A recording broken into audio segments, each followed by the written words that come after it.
and welcome back to Toto's Tales, and today we are finishing off the kind of other trilogy I've done so far on the channel, and this is the top 5 myths about crested geckos.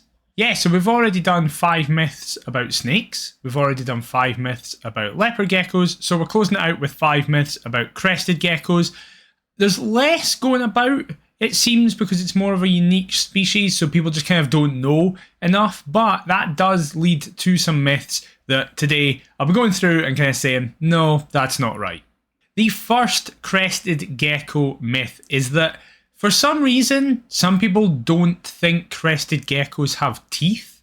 I'm not sure if it's because strictly most people think crested geckos just eat a liquid diet, liquid powdered smoothie diet, I guess, if you want to call it. As I say, I use Pangea gecko diet that I've got here. I've got the apricot version, which is just a powder that you add water to. And I don't know if that means some people think, oh, they just use their tongue. But no, they have teeth running across their top and bottom lines of their jaw. They can also eat insects as well, not as a strict staple, but regularly they will have insects. So yeah, crested geckos have teeth. They just won't really do anything.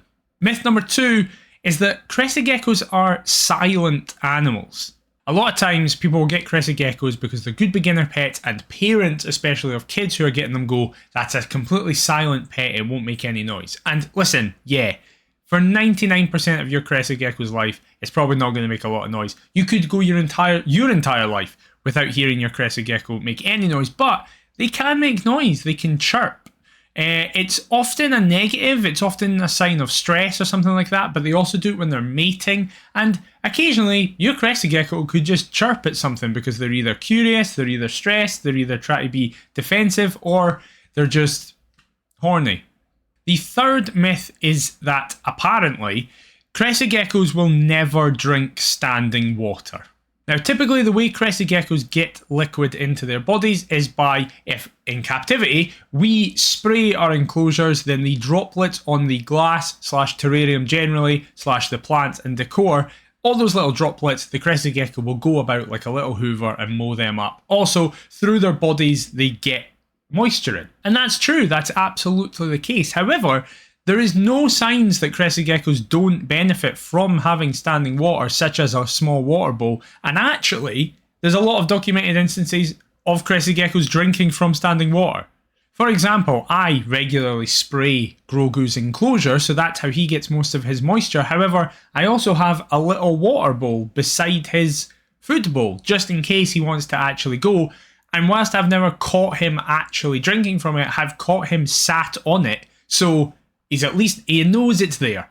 The fourth myth is one that makes a bit of sense if you're into geckos generally, but you wouldn't really know that this is a difference. It's that crested geckos can grow their tails back. So crested geckos are like leopard geckos in the sense that they can drop their tails when they feel threatened or nervous. The difference between the two, however, is that leopard geckos can grow their tails back. It's always really obvious when a leopard gecko has regrown their tail because they're kind of wider, fatter, they don't have the same pattern and they look very abnormal, but they can grow it back.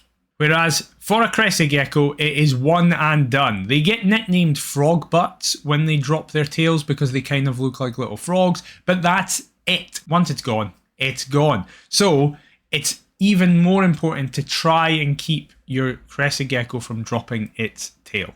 And the final myth is more of a specific one. It's that apparently crested geckos have wet feet. Now, I think this comes from the fact that crested geckos can walk up things and walk on ceilings. Now, they have pads on their hands and feet, which, whilst aren't sticky, do feel quite unique, and you can tell that there is a kind of substance to them, but they're not wet.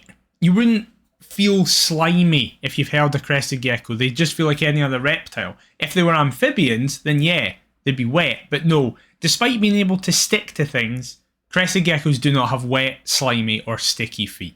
And that's everything. So, bit of a shorter video because there's less kind of general myths about crested geckos. If you know any in the comments below that I've not mentioned, please put them there, and in the future I'll do another video discussing them. But I hope you have enjoyed it. If you have, please leave a like, comment and subscribe. I'll be back with another video, but until then, I'll see you next time.